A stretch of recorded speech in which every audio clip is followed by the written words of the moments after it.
కాబట్టి సో అయితే ఆయన ఏం చేసిండు, ఈ అమ్మాయి రజా అయితే భారత ప్రభుత్వం ఏం చేసింది, స్వతంత్రం వచ్చినాక పోలీస్ చర్య తీసుకున్న తర్వాత అంటే హైదరాబాద్ సంస్థానాన్ని రాజ్యాన్ని భారతదేశంలో విలీనం చేసుకున్నాక ఏం చేసింది 48 ఏం చేసిందంటే అతను తీసుకొని జైల్లో పెట్టారు ఆ యొక్క కాసిం రిజ్వీని.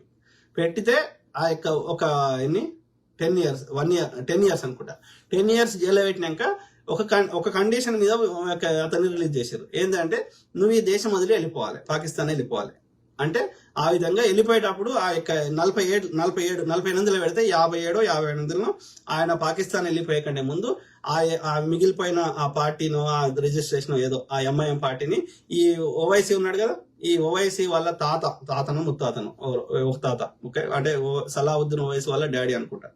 సో ఆయన చేతిలో పెట్టిపోయిండు, ఆయన ఒక న్యాయవాది. సో అట్లా వీళ్ళు ఎంఐఎంకి ఇది అయ్యారు. అంటే ఇవాళ మన హైదరాబాద్ పరిపాలించిన కుతుబ్ షాహీలకు కానీ హైదరాబాద్ యొక్క